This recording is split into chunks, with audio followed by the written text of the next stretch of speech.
Imagine standing before a court. You don't know whether you'll leave alive. You don't know if in the next moment someone will drive a knife through your hand, seat you backwards on a donkey for public humiliation, or simply begin placing stones on your chest.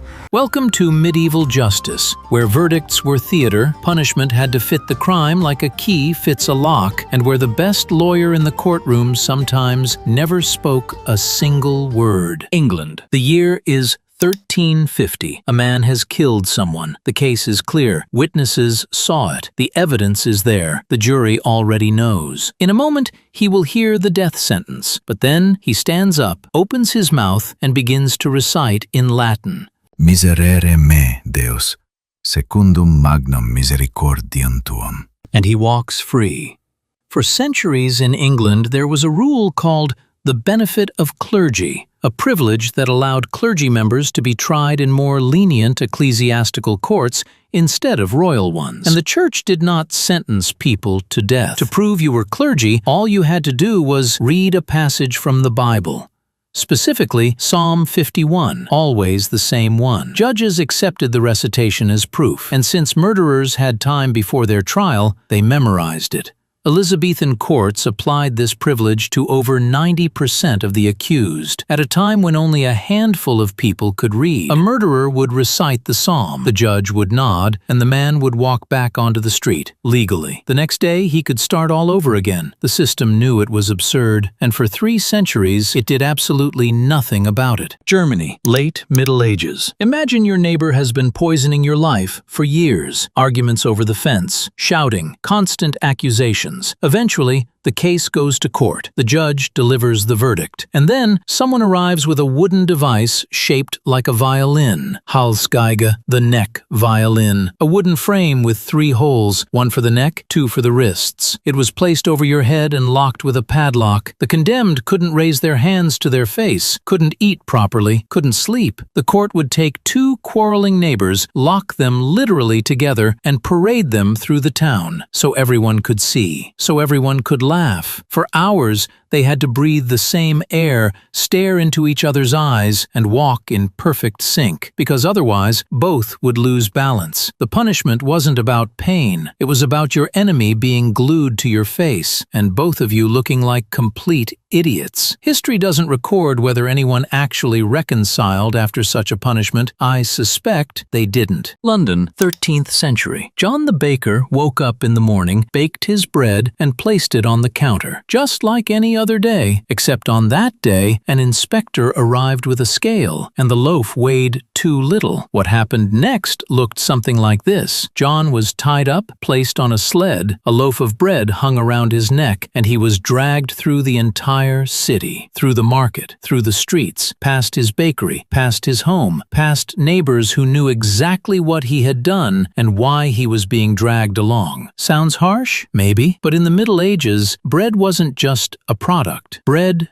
was survival. For the poor, often the only meal they had. Tampering with the weight of bread was treated almost like stealing from the king. English law, the assize of bread, precisely regulated the weight of every loaf depending on the price of grain. Changing tables, strict calculations, annual inspections. A wealthy baker paid a fine. A poor one rode the sled. The system knew perfectly well. Switzerland, 15th century. The condemned man escaped. He slipped out of the city, crossed the border, and vanished. The court could have closed the case. It didn't. The judge ordered a painter to be brought in. The painter created a portrait of the fugitive, detailed, recognizable, with his name written below. The portrait was carried to the main square. The executioner stepped forward, grabbed the image, and publicly whipped it. Then he hung it on the gallows. The sentence was considered carried out. Central Europe, 14th century. A man stood before a court accused of perjury, giving false testimony. The court delivered its verdict: no prison, no whipping, no fine. They came to him with a badge. 2 large red tongues, each the size of a hand, sewn onto his clothing in a visible place. The sentence was simple: wear it for life. Every morning you woke up and put on your crime. You went to the market, the badge. You looked for work, the badge. You asked for a woman's hand in marriage, the badge. You entered a church, the badge. Everyone who saw you knew. You didn't have to say a word. The badge spoke for you. Different crimes had different symbols. The system was precise. A liar wore tongues. A thief, a symbol of what he stole. A forger, another mark. An entire village could read your history without a single word. This wasn't punishment of the body, it was punishment of identity. For the rest of your life, you were, officially, legally, in the eyes of the sentence, your crime.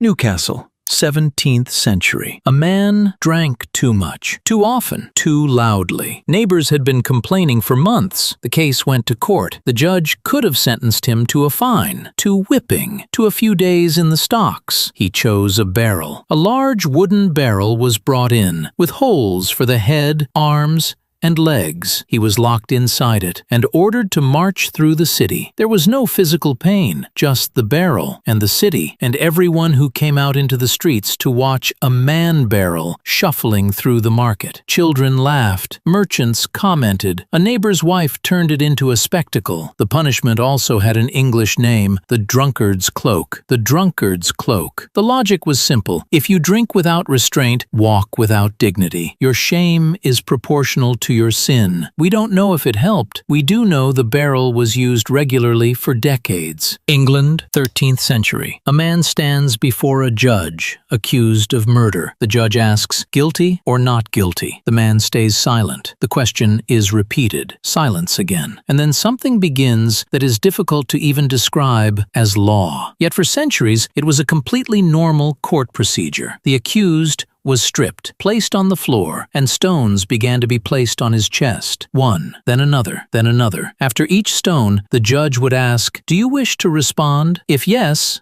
the stones were removed and the trial continued. If no, another stone was added. Many chose the stones, not because they were mad. If the court convicted you of murder, your entire property was taken. Land, house, savings, everything went to the crown. Your family was left with nothing. But if you died before the verdict, under the stones, you were technically never convicted. Your property remained. Burgundy, 15th century. A widow remarried too soon after the death of her first husband. Too soon, according to the neighbors, according to custom, according to an unwritten rule of mourning. She hadn't broken any law, but she had broken something more important, expectation. And one night they came. A crowd with pots, bells, cow horns, tin basins, anything that could be struck against something else. They gathered beneath her window and began to make noise. They shouted her name. They shouted what she had done. They didn't stop after an hour. They came back the next night and the next. Charivari, known by different names in different countries, was a semi-official form of social punishment. Courts and authorities often tolerated it or even quietly encouraged it. The judge didn't have to order anything. It was enough to look the other way. No one touched the condemned. No one took her property. Only noise. Only the crowd. Only shame. Night after night, until she decided it was enough, or fled, or, in documented cases, took her own life. Somewhere in medieval Europe, a man attacked someone with a knife. The wound was severe. The victim survived, but barely. The case went to court. The judge could have ordered whipping, imprisonment, a fine. He chose something else. The guilty hand was placed on a table. The fingers were spread apart, and the man's own knife, the same one he used, was driven deep into the back of his hand, so deep that it pinned his hand to the wood. The sentence was simple: remove your hand from the table, but without touching the knife. The punishment was public. Everyone could watch as the condemned stood over the table, a knife through his hand, trying to figure out what to do. Every attempt meant pain. Every moment meant humiliation, and you didn't know whether pulling your hand free was the end of the punishment or only the true beginning. And finally, a sentence that makes all the previous ones seem merciful. The town of Oberursel, Germany, year 1401. Someone was caught stripping bark from a living tree. Trees were a vital communal resource. Without them, there was no fuel, no building material, no survival. But the punishment introduced that year went far beyond any sense of proportion. The condemned man's abdomen was cut open. One end of his intestine was pulled out and nailed to the trunk of the tree, and he was ordered to walk around the tree again and again until he ran out of intestines. The law from Oberursel in 1401 is historically documented. It is not a legend. It is not an exaggeration by chroniclers. It was an official legal record, a punishment for injuring a tree.